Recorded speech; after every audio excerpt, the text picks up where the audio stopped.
I'm Julie Pillar, and I live in Lafayette, Colorado, and I raised 3 children here with my husband. I work at Sister Carmen Community Center, which is a family resource center, and it's been serving this community for 40 years, 40 plus years. I'm losing track of time. I'm the Community and Family Education Manager, and I serve on the communities that care.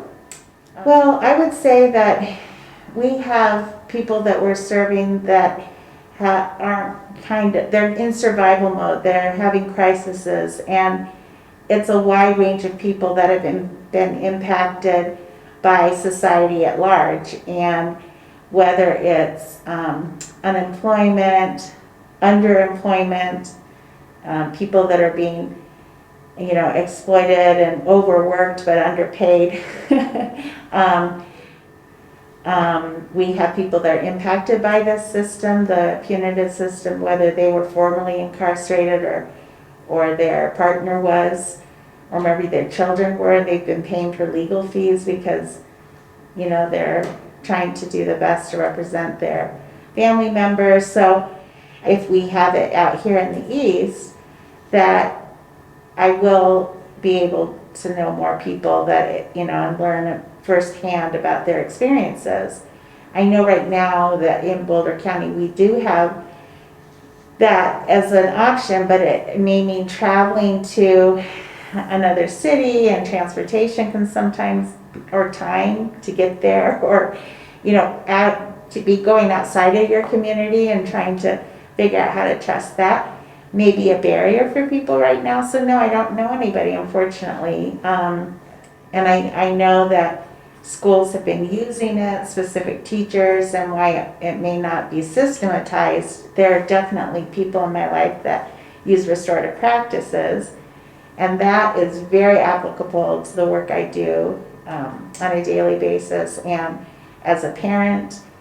And I'm excited because I heard that with getting rid of school resource officers, which we were able to accomplish through the last few years, that the idea is to use restorative justice. So I'm excited to see how that goes and where that goes.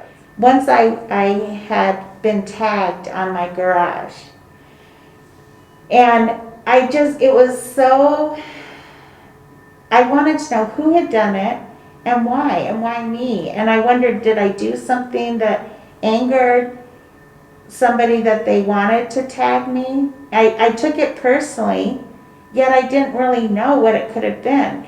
And so it would have been very healing for me to kind of get to talk to a person who had spray painted my garage. Now, in the scheme of things, that was so minor, and it was just property, just paint. But because it had happened to me, and we're told certain things about, property getting tagged, I didn't know if it was something to be worried about, and if it was, random, or if it was because it was my house and somebody knew it and was upset with me. So I happened to have a similar color, and I was able to make a peace sign out of their mark. And I just sprayed over it with a similar color and made a peace sign, a big peace sign there. And my neighbor, I found out later, had been tagged too. See, I was so focused on what this happened to me, I didn't look around. And my neighbor had it. And they said, how come you got a peace sign? I said, no, I did that. But I didn't want to just cover it up. I wanted to signal in case they came back to look at the work. Like, I stand for a peaceful world, and you started this art project that I just created into something that maybe was more relatable, and nobody went back over and ruined it. It sat there for a very long time. Now, then in Lafayette we had amazing art, alley art amazing, and we decided to put a mural on my garage during celebration, and it was a Project Yes, now their Empowerment Center of East County. And they wanted an alley art project, and I said, do my garage. It's a great location. You can see it across the school from Pioneer.